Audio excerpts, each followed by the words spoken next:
Hey, if you're loving Creative Mind, check out some of our past episodes where we dive deep into topics like children's book illustration, video game design, filmmaking, and of course, the most important topic of all, how do you make a living as an artist? So please hit subscribe on whatever platform you're listening on so you never miss an episode. And check out the show notes for links to our Instagram, Facebook, and YouTube page for even more great content. Coming up next, she has literally written the book on the Skywalker family, Kristin Baver. What do you mean they blew up the Death Star? Who's they? What the hell is an aluminum falcon? Do you have any idea what this is going to do to my credit? Hang on, I got another call. Welcome to the latest episode in our Star Wars series, and this time we have Kristin Baver, who is the host of This Week in Star Wars over on YouTube, as well as content strategist and associate editor of StarWars.com, and is the author of the newly released official biography, and of course required reading for all Star Wars aficionados, Skywalker, A Family at War.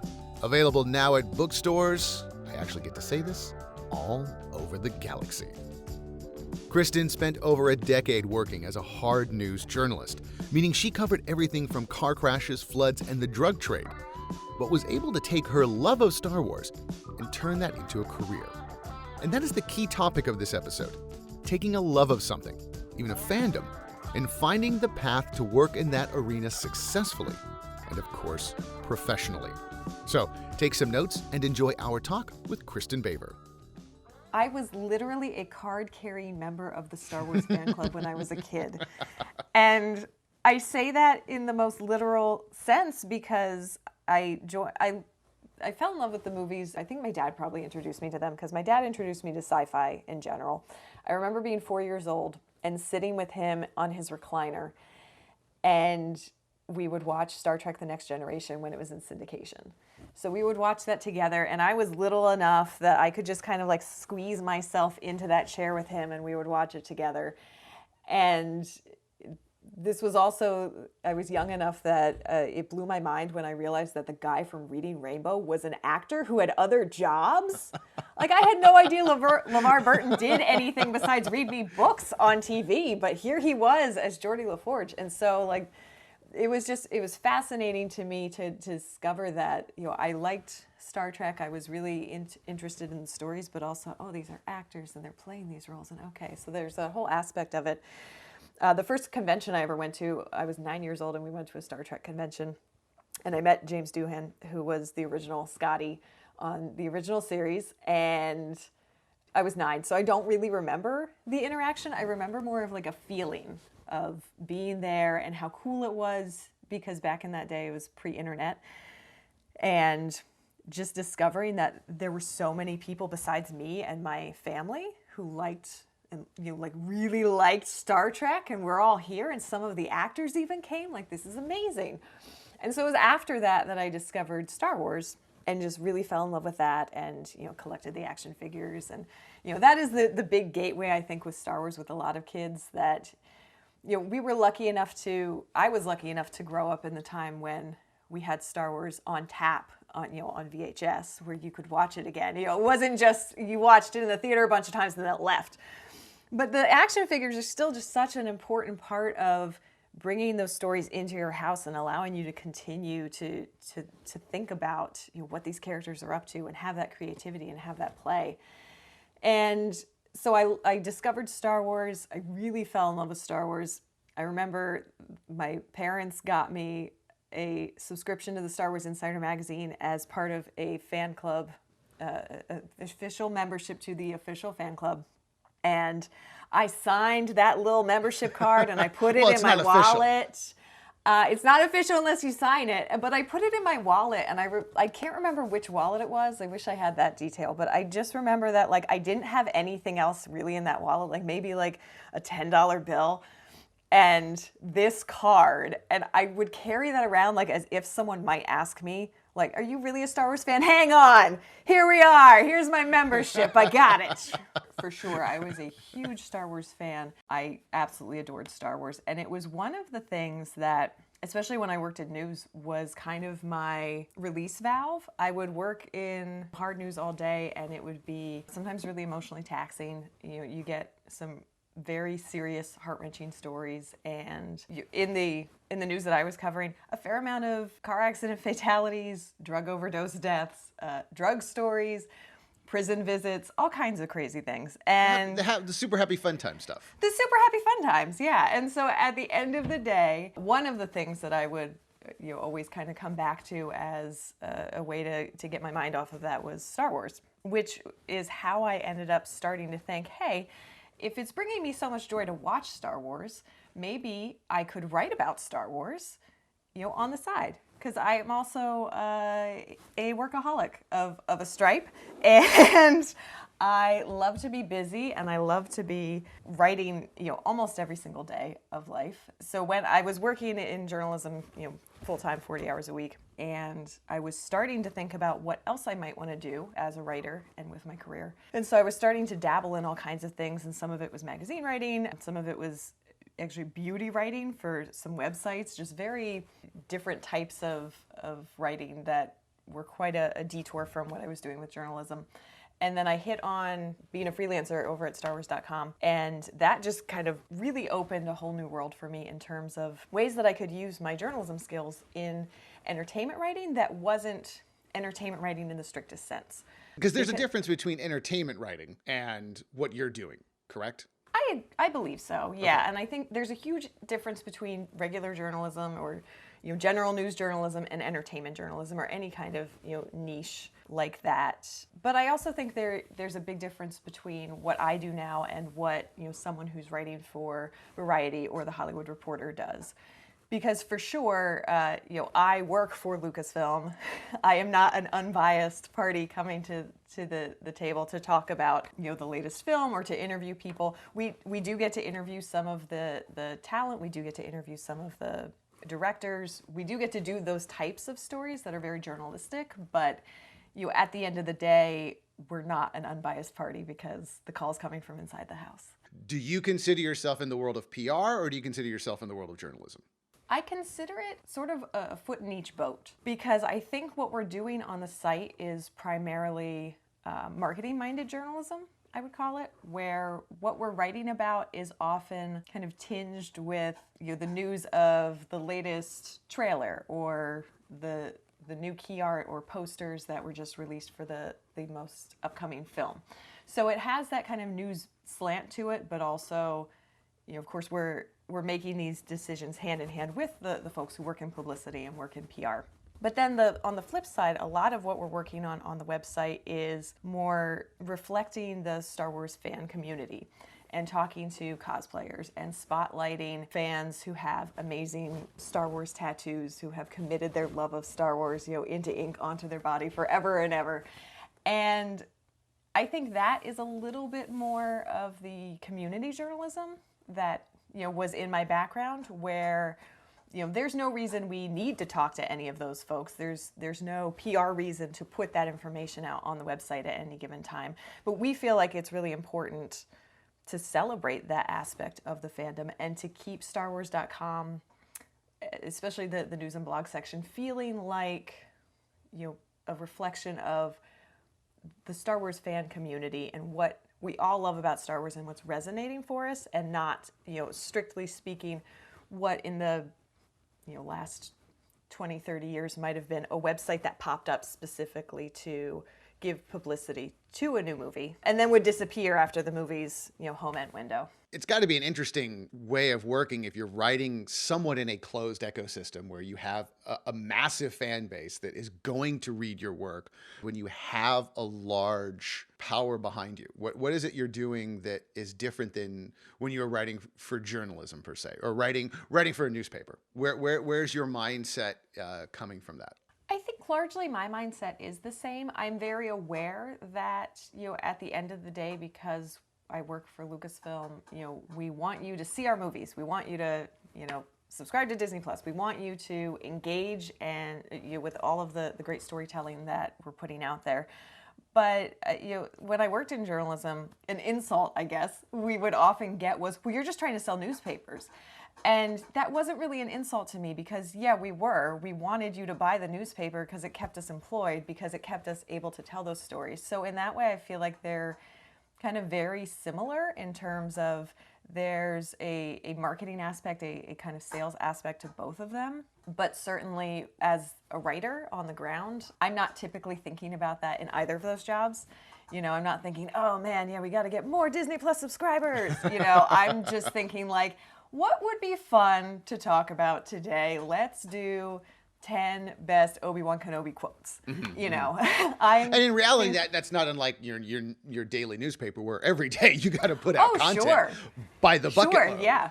Yeah, for sure. And so, especially in hard news, some days would be just a deluge of things that you absolutely had to cover. There would be an actual flood. There would be a shooting. There would be some other kind of craziness happening. There would be a school board meeting, which is less sexy than, you know, most things in journalism, but still has to get done.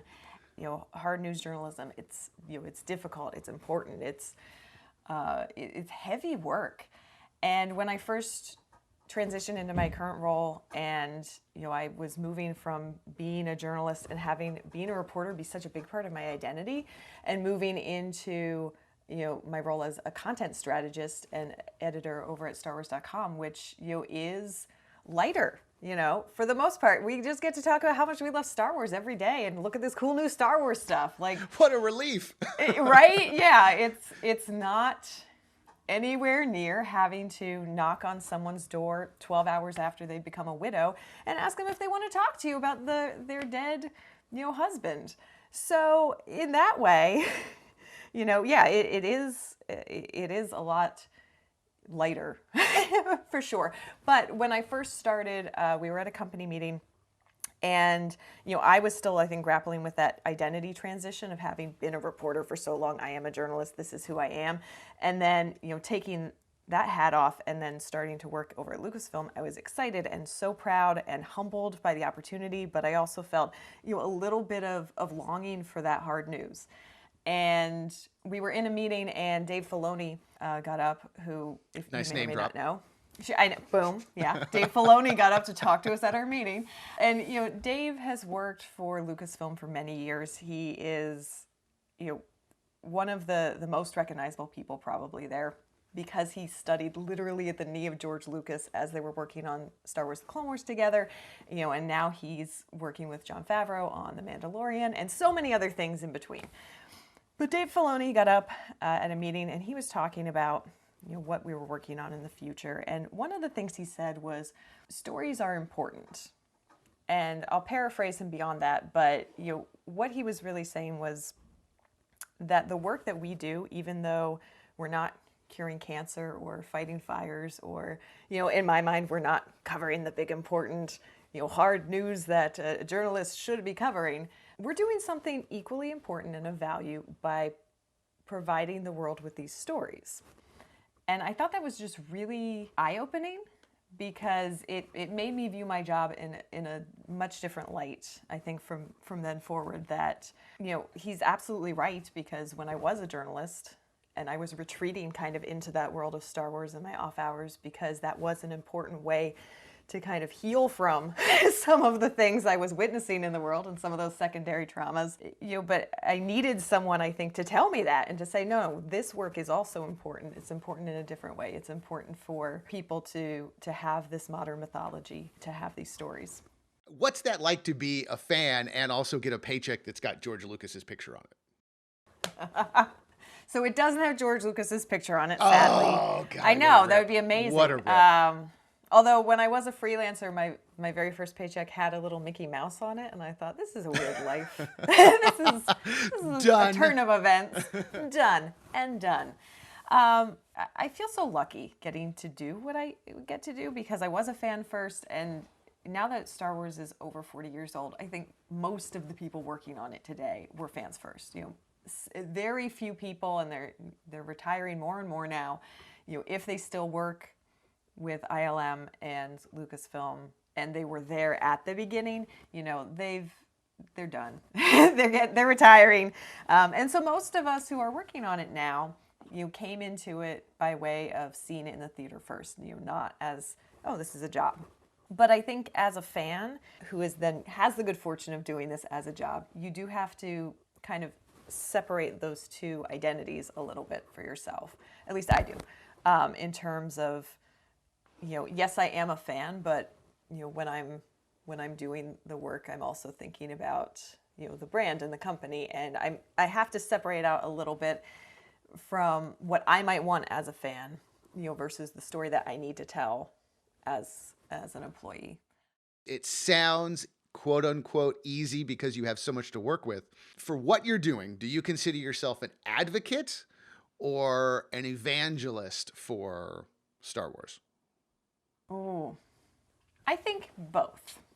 I am definitely an advocate for the Star Wars fan community and for having that great big hug that is essentially the Star Wars Celebration Convention, where everybody gets together and you get to see these amazing panels. You get to hear these people who you have so much respect for speak in person. You get to meet some of the celebrities and get an autograph or a photograph. And to me, I'm just such an advocate of making sure that StarWars.com reflects the best parts of that fan community and feels like that throughout the year or in between those conventions. So we're always celebrating what makes the Star Wars fan community unique. And that is in a large part the fans. It's the fans that love it so much and see these stories and have them resonate so much that then they make the fan art, or they make the cosplay costumes, or they build these insanely detailed, beautiful, one-for-one replicas of some of the creatures that we have in the movies, and then figure out where to store them in their garage, and take them to the convention. And then take it home. Yeah, you have to find a place for it. I don't think any of those live in tiny apartments in New York or San Francisco, probably. But I'm also, I think, an evangelist, because one of the things that I love about my job is that we're always trying to get people who don't love Star Wars to be intrigued by it. I always think of that as part of my job, of trying to get the people who think, I don't know if Star Wars is for me, to look at it with fresh eyes and maybe find the corner of it that is for them. Because I think Star Wars is for everyone. I think at the base level, because it is a modern mythology and it reflects all these themes and archetypes that are universal and so classic and timeless, that there is a Star Wars for everyone. It's interesting you say that, because that's a lovely segue into our next segment of questions. Thank you for making me sound like I know what I'm doing. I try.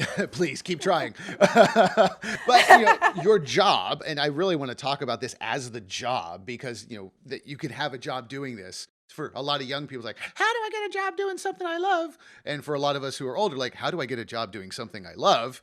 You've done. You write and you host, and you're the voice of StarWars.com. One of them. I'm one of the voices. Okay. One of the many voices of StarWars.com. But how does that happen? How do you take on the job of being one of the many faces of Star Wars? So it is a tremendous amount of luck and good timing that goes into it, for sure. I always feel like I just knocked on the right door at the right time and got very, very lucky in terms of my career trajectory. But of course, I also am aware that a lot of it is what I was able to bring to the table, which was that journalism background, was that knowledge of how to not only tell a story that was hopefully compelling right from the first sentence, but also how to interview anybody. One of the big things that working at Hard News taught me was how to be able to approach almost anyone, except for the people who really don't want to be approached and will slam a door in your face. You can approach them still, but they're not going to tell you anything. So I think just having that ability and that practice of being able to talk to anybody, was a huge boon for me then coming into this job, because it would be very easy to become starstruck by some of the folks that we get to talk to.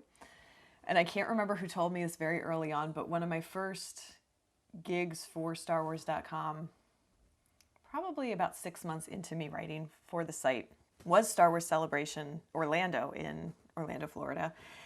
And it was the first time I was really meeting a lot of the people who I had worked with from afar as a freelancer in person. And so I can't remember who told me this great piece of wisdom, but I love this idea. it was the 40th anniversary of Star Wars: A New Hope, and so there was the very first panel I went to at this convention. George Lucas showed up as a surprise. John Williams showed up as a surprise. Harrison Ford and Mark Hamill were there. Like everyone you could possibly want to see talk at a convention. The whole Hall of Fame walked in. Was there, yeah. And either, sometime around, that amazing panel, but I think maybe even before it, someone had said to me, you're probably not going to be interviewing any talent at this particular event because they're really busy. They have the video line that they have to go through. They have a bunch of other interviews that they're doing. They have panels, they have signings, all that. So you're probably not going to run into this. But if you happen to see any of them, just remember they are your coworker. Don't get starstruck. It's just your coworker. And so from then on, I always think of like Harrison Ford is just my coworker who I haven't met yet, who happens to work in a slightly different department. But if you see him in the company kitchen, just be cool because you're just coworkers. It's See, fine. if this was actually like face to face and we were like in a studio, I'd ask you to whip out your phone and just show me your contacts and what Harrison Ford's secret identity is. Right. Where it's like Blairson Chevy or something like that. 'cause that, no one would ever guess that. I'd put him in my phone as Dr. Jones for the record. Like if I had Harrison Ford's phone number, that's exactly what he would be filed under. But that's an interesting way of looking at it because this is a job and that they are your coworkers. As a job, what is it that you as a writer and a content creator have to really focus on when it's your job to present something that has rules and laws and things you must follow? So I think first and foremost, I'm always thinking about trying to be respectful to what has come before me, but also to Star Wars as an entity, because it is something that means so much to so many people. We tend to do a lot of news coverage just on new things that are coming out, which makes sense because they're new. It's news. So we get. I see that's what you it did means. there. What? Mind blown. Got it. Okay, that's gonna make the clip. Oh man, I'm sorry. Now I lost the question. We were trying to say started something talking. intelligent about doing something. Writing as a job. So no, we definitely have a style guide. We definitely have some rules and regulations. A big one for the longest time was we can never say the words Baby Yoda in terms of meaning Baby Yoda on the website. This phrase shall never pass onto StarWars.com. And it was a name that the fans had really given to the child now known as Grogu in The Mandalorian. But it was funny because for the longest time, everyone and their mother, probably including my own mother, was calling this puppet, this character, Baby Yoda. And every time we would write about it on the site, I would have to find a creative way to make the child not sound weird, because I just wanted to call him Baby Yoda because in my head, that's what he was. If the powers that be had allowed it, I might have tried to work that into several articles. But yes, so sometimes, and I don't know, I guess I wouldn't say it's hard. It's definitely not hard work. We work hard. It's not hard work though. And there's interesting nuance to things like that because we are the official resource. And if it happens on StarWars.com, it becomes canonized in a way, especially there's a section of our site that I work on a lot called Databank. And it is, a small cross-section of kind of encyclopedic knowledge of certain characters and locations and ships and all of this minutia. And if it's on StarWars.com on the databank, you have to be sure that it's correct. We had talked about that earlier, and I had written a note about that. It must be a real journalistic task when you have what you are reporting on, what you have knowledge on, what you representing the company knows, and then massive amounts of fan literature and fan fiction. And no, that thing really did happen in Star Wars. And you're like, no, that never happened in Star Wars. Well, to make it even how do you more figure that confusing, out? well, to make it even more confusing, for many years, there was there were Star Wars books, and then after the Disney acquisition, the decision was made that now those books are all legends stories, and everything that comes after it is now canon. So just wrapping your head around that of like these stories that we think are part of it, and oftentimes I just have to double check myself to make sure that the thing that I'm remembering is real. And not part of my own head canon, not something I read on the internet, but is in fact the canonical truth of the matter, when it comes to these characters and these fictions. And it is really, it's quite a departure from hard news journalism, especially when you're getting into things like, you're trying to find out these details about an alien that doesn't really exist.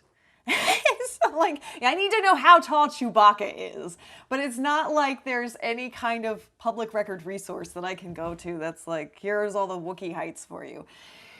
So just knowing Is he a where to get that regional information. Wookiee? Is he a Right? Southern Hemisphere Wookiee? What kind of Shriwook does he speak? Is that a dialect? I don't know.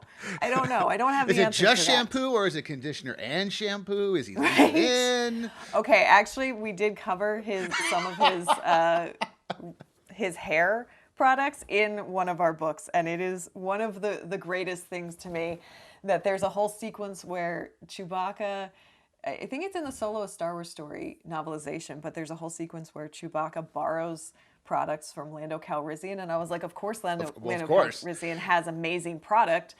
And Chewbacca's got to get all those tangles out, and I was like, these are things that I wondered about, as a child. So I really appreciate that now authors are tackling that and trying to give us some answers. Hey, if you're loving Creative Mind, check out some of our past episodes where we dive deep into topics like children's book illustration, video game design, filmmaking, and of course the most important topic of all, how do you make a living as an artist? So please hit subscribe on whatever platform you're listening on so you never miss an episode. And check out the show notes for links to our Instagram, Facebook, and YouTube page for even more great content. Well, then that leads to my other question, which is a very legitimate question, and it's going to sound silly. But what have you learned on this job that you did not learn going to J school? Oh, man. Okay. And I preface that with, that everybody, no matter what you've studied, the first day on your first job is where your education begins. 100%. So I think a big part of my education with that began before I started StarWars.com, but when I was working at a newspaper, but out of college, because I studied professional writing and with a focus on journalism, but I could have gone so many different directions with that degree. I could have gone to PR, I could have gone to business writing, I could have done technical writing. There were a lot of different potential outlets that were in that course curriculum. And I really just fell in love with journalism in college. I actually started out as an arts and entertainment editor for our college newspaper. And well, I guess I started out as a writer first and then became the editor, and then eventually worked my way up to editor-in-chief, which I thought was just the most amazing job ever. And it was a really fun job. We had a weekly newspaper. It felt really important. It made me believe in aspects of that type of work that I hadn't really thought of or experienced just through the course curriculum. Is that like because you're seeing how the sausage is made, or is that just a way of looking at the written word differently? I think it was just maybe surprising to me how emotionally invested I got in my subjects as a writer and as a journalist, that it wasn't as simple as what you see in Journalism 101 of find the who, what, where, when, why. That was certainly an aspect of it, and you needed to have those things present. But my very first managing editor, who I worked for out of college, he was an amazing mentor, and he taught me a lot just about writing that I thought I knew coming out of college, but I did not know, because also there's an element of when you're, or for me at least, when I was younger and I was writing these stories and even writing the stories for the college newspaper, I just kind of felt like people are going to pick it up and they're going to read this. They're going to read this the whole way through. That is not true. There's so many distractions and other things pulling for your attention. So you have to make sure that what you're writing is clear and concise. It can still be, fairly fairly long, but it has to just have the right amount of words for the story that you're trying to tell, and it has to be told in a way that is enticing to people, or they're going to put it down and move on to the next thing. And I feel like that was a really important lesson that I learned in the first couple of weeks on the job that I didn't know or understand when I was in college, that just because I wrote it, people wouldn't necessarily read it. Especially printed. the whole Somebody way has to read through. it. I know. It was like, what? But I wrote it. You're going to read it. And so just having that, and I guess it was kind of constructive criticism of a stripe, because certainly that editor, his name was Dean Kashner. He's probably not listening to this, but I'm going to name drop him anyway. I love Dean. Dean was great. He was kind about his edits, but he was also very blunt. And I feel like that's a great trait to have in an editor, because, he would say, okay, you have the beginnings of a good story, but it's upside down. Criticism. Everyone's you've written it. Criticism. That's a good start. Come back in another week with Sure, something yeah. I can The read. idea is good. The idea is here. And the first couple times, I think he ripped up what I had written, moved all the pieces around, rewrote the top, the lead, and then handed it back and said, okay, but how about this? And then I would be like, oh yeah, well, that is a lot better. Okay, yeah, I want to read this story now. And one of the things that he taught me that I guess I didn't learn in J school was you don't write out of your head, you write out of the information that you're given. And that's still true for the work that I'm doing for StarWars.com and any kind of writing that I do. I think when you're younger, again, at least when I was younger, I thought just the story would just like come to me, and it would just like birth itself onto the page, and I would barely have to do anything to help it along. Like, you sit down at your keyboard and you're like, what should the first sentence be? Yeah, that's good. Okay.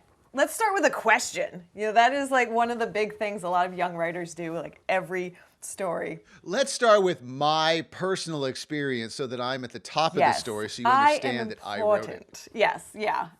So, shedding some of that ego, shedding some of that idea that, everything that comes from your fingertips flows forth and is gold. And really getting into that nitty-gritty of, okay, but what are the facts? What do we actually have to work with? And what can we build from there? And one of the great things that editor taught me was also taking that information and trying to put a picture in the head of the person who's reading this. Tell me a story in a way that I can picture exactly what you're seeing with your eyes, and you be the conduit in that way, not as I have this idea and here it is coming forth through my keyboard, but especially when you're a reporter, you're the boots on the ground. You are witnessing these news-making events. Now tell it to me in a way that is interesting, and tell it to me in a way that makes me feel like I'm there, that I'm in your shoes, that I'm witnessing it. But that makes sense, because, I mean, if you are talking about, even something like, we keep harping on this thing, it's Star Wars, it's a fictional world. It's still a world that exists. It is still something that this is an entity. This is a thing you're working with. So that's great way of looking at it. So that makes a whole lot of sense. Well, and similarly to what I was saying before about those writing pitfalls when you're a young journalist, you see some of the same things in terms of like Star Wars has those quotable quotes that everybody knows. And it's really easy or sometimes really alluring to want to start a story with, these are the droids you're looking for. Or something similar. You really want to make that the lead or the headline. There's so many. I've been sitting on my hands trying to keep myself calm from dropping any of those. You can use them all. You can use them all here. But, you don't want to do that in every single story on StarWars.com, because your audience also has been quoting those quotes. So you need to use them sparingly. But also, it gets really boring if every single article has some kind of cute little quote, not wink and a nod in it. So you want to get creative and try and go beyond some of those, I think kind of easier ways of getting into the story and, getting people, if not interested, at least, showing, no, this is a Star Wars story. Here you go. Here's a joke. But right off the bat. Right. But that makes sense. I mean, that also kind of, I think, sets it up, that respect idea where, where this isn't fun and games. This really is, a quality brand, which that makes a lot of sense. Yeah, and I think it's a little. I'm sorry, I feel like I keep cutting you off just as you're about to ask a great question. Um, Sure. but it, Okay, we'll say that. yeah, you're like, yeah, that's you. You keep cutting Exactly. me off, and I keep Yeah, forgetting it them. it hurts. It hurts. Oh, so sad. Yeah, yeah, but I think there's also kind of a dichotomy between, I take Star Wars seriously, but Star Wars is not a serious beast, if that makes sense, in terms of, I respect it and respect its importance and, the longevity and the resonance. But, there's a lot of jokes inside of Star Wars storytelling. There's a lot of, levity. And I think that's also important to remember when we're writing about Star Wars and when we're reflecting that community, that we should be respectful of it, but also it's okay to have fun with it because it's Star Wars. Sure, but but You know? it's as you're saying this, it's one of those things that I'm thinking. It's like, yeah, if you are looking, getting aside from enjoying what you do and getting aside from I like what I do, for a lot of people when you just start out, and you're working, it's like, well, if you don't like what you're working for, you still have to be respectful of it. You still have to look at it and go, well, I've been hired to evangelize something. What are some skills you can give out that will help people? I mean, I cannot stress enough how much my time in journalism shaped the kind of writer I am, but also made me a much better writer than I was when I started out. Journalism is not the right path for everyone, but I think for students coming into it, take that first year out of college and just learn absolutely as much as you can, but also try to come into it with an awareness that you do not know everything and you do not know a lot of things, and there's a lot to learn, which is something that the older I get and the more I learn, the more I realize how little I know. And I know that's, you're smiling because I think but it's really easy, or it was for me at least, when I was just coming out of college, to think, I have been writing for half of my life. I am good at writing. I know how to write. And I could write a sentence, sure. But so just having a willingness and an openness, I think, to recognize what I didn't know, and also a recognition that you don't have to know everything.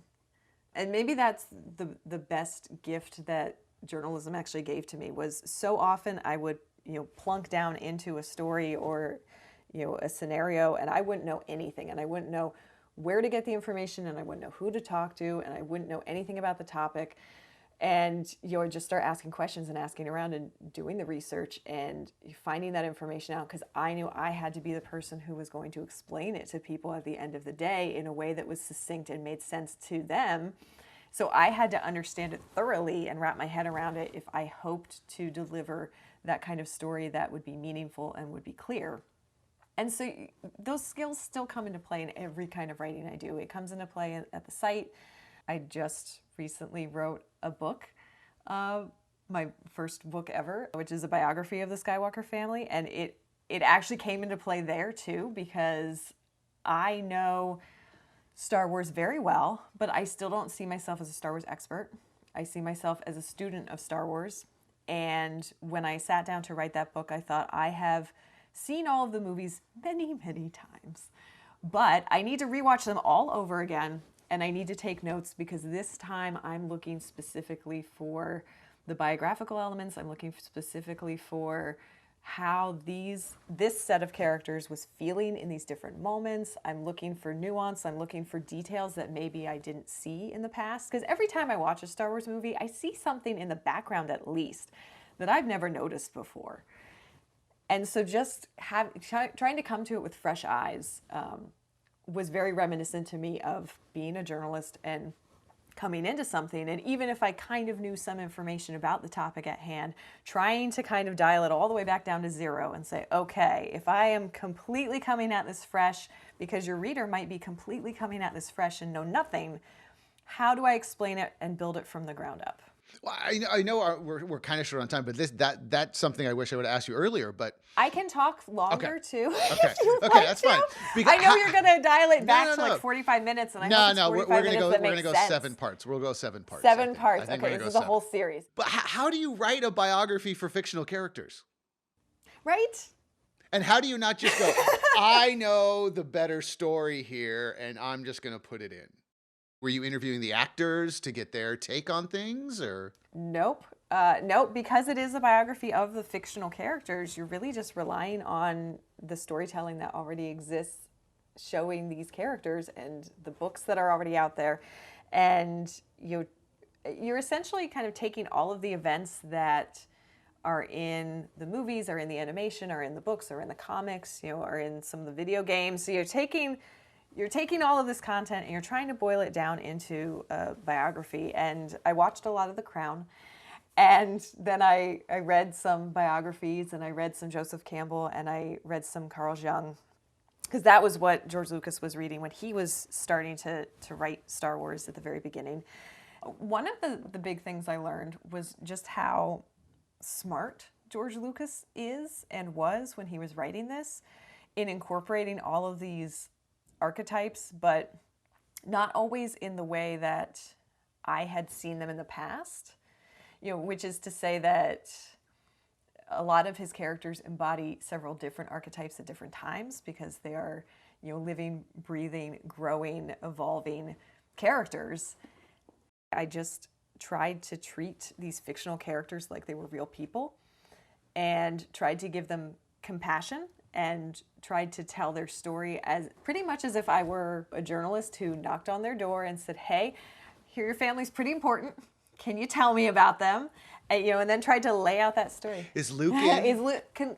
Is he at Tashi Station again? Jeez. But that's got to be fascinating. What were some of the pitfalls that you ran into with that? So I think for the book, as well as for the content that we create for the site, one of the challenges is remembering that, just like with the newspaper, the person who picks this up, this might be the first time they're seeing anything about this. So you have to be able to speak to a person who's just taking their first steps into the larger world of Star Wars. There's a quote too. I don't know if you caught it. Some people will. But those people who are just at the beginning of this journey, and they're starting to learn more about it, and your article might be the first thing that pops up for them as they're trying to get more information about Star Wars on StarWars.com. So you're trying to keep that kind of in focus, as well as delivering something that's meaningful to the people who've read every single thing that's been on that site for more than 20 years now. So it's really hard to balance, all of that, fandom in one. But I think one of the biggest challenges for me was coming at it from being a fan and loving it. And, I remember being on the school bus and having like trivia contests with some of my friends, because we were deeply nerdy. And, we would memorize things and then be like, what planet was Yoda on in The Empire Strikes Back? Things like that. And, so when I'm writing, whether I'm writing a biography or whether I'm writing an article, I always kind of have to keep in mind that some of the readers are going to be those kinds of people who also had those trivia contests with their friends, or might be having trivia contests with their friends right now. And some people are just going to pick this up and go, well, that's a cool name. Let's read about this.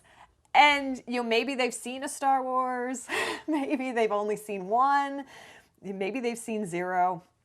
And so to explain it, in a way that is, ground up, gives you enough information if you don't have any preconceptions or information coming in, but also gives you enough insight and, new information if you've read everything, and trying to balance both of those worlds. You had mentioned that, you get to go and meet or see your coworkers as Harrison Ford and all those people. Yes. I got to interview George Lucas and Mark Hamill. And it was so bizarre and wonderful to get to talk to them, but also such a challenge to try and find a way to ask them questions they hadn't been asked a billion times over. Fortunately, because of my job and my fandom before that, I feel like I have a good base of knowledge of Star Wars coming into it. But you're reading a lot of older interviews, watching videos of interviews, and trying to decipher what kinds of questions your interview subject kind of lights up from, what kind of questions maybe they shut down when you ask them. trying to find, maybe, and I think, Bobby, you've had this experience with me today where maybe they started answering a question and then the interviewer moved on to something else, and you just kind of felt like maybe they had some more to say about that, but the interviewer cut it off or took them in a different direction, and maybe they came away from it, or asking them essentially a follow-up question from another interview to get more information about something. So I think doing all of that, especially when you're interviewing someone who's been interviewed so many times before, but also trying to look at the story from a different angle. So for Mark Hamill, when I was preparing for that interview, it really struck me how physically demanding his role was in The Empire Strikes Back in comparison to the role that he played, same character, but in A New Hope. And so in my research, I also, came across a lot of information about the training he was doing and, just how much physicality he had to bring to that role for that second film in the original trilogy of the trifecta of trilogies. And so we were able to essentially, shape the questions and then shape the story around, trying to kind of go teleport back 40 years and talk to him about all of the crazy things that he had to do as a performer to physically embody this role, and swinging on vines with a green puppet on your back, backpack, and hanging out in Oslo, Norway, in the snow when it's bitterly cold, and they had such a snowstorm that they could only film a couple feet away from the hotel, essentially. So a lot of these scenes, it's just like you swing the camera around and you would have seen their hotel, but they swung it the right way, and they're, he's laying in the snow face down. So just, all this craziness, all the fencing experience that he had to get to be able to duel with a lightsaber. So I think just looking at it from that perspective, to me, made it a little bit fresher of a story. And then when we got the chance to talk to George Lucas, it was talking to him a lot about what a gamble The Empire Strikes Back was. There's been a tremendous, hours and hours of interviews done on it. So, what can you add to this? And, I looked at what StarWars.com had done in terms of coverage with George Lucas in the past, for sure, because you definitely don't want to replicate something that we already have on the website from 5 years prior. But I also looked at, I guess, trying to put myself back 40 years at before you know that this is going to be, among many fans, regarded as the best of the original trilogy. And by many fans, I mean you and me, Bobby. But before you know that it's successful, what does that look like? What are the challenges? What are some of the pitfalls? And, in the research, then I discovered that, or was reminded, I guess, that George Lucas was financing this. And yes, A New Hope had been tremendously successful, but that didn't necessarily mean there was an appetite for a second film or many films after that. And he took an immense chance. Yeah, it could definitely go sideways really fast. Yeah. And so one of the questions I asked George Lucas, and I don't know if he'd ever been asked this before, but I had certainly never seen, none of what I'd read about it had talked about this aspect of it, but I knew from the get-go I wanted to ask him when he knew that worked, because I knew that there was no way from the very beginning that he had that knowledge, and I think now we can all agree that Yoda definitely works, but trying to go back in time to when they were creating this movie and thinking through, okay, first of all, you have to make sure you got to sculpt this Muppet in just the right way so it carries that, gravitas, because you're going to give it some of the most important philosophical lines in this entire movie. And then you got to have the right actor behind it who's going to imbue it with this feeling that, when you're looking at Yoda, you're never thinking, oh yeah, Yoda's a Muppet. At least I never remember that. I think one of the fears I had coming into working on something I love so much was whether or not it would lose some of that shine, which I think is a question I've gotten from students in the past when I do talk to college classes, especially of, does it make you love it less because now you're not only are you seeing how it's made, but you're also just kind of like bathing in it 40 hours a week. And, it's no longer the escape from that day-to-day grind. It is the day-to-day grind. But I think it's fascinating that for me, at least, it's only made me enjoy it more and kind of enriched that affinity for it.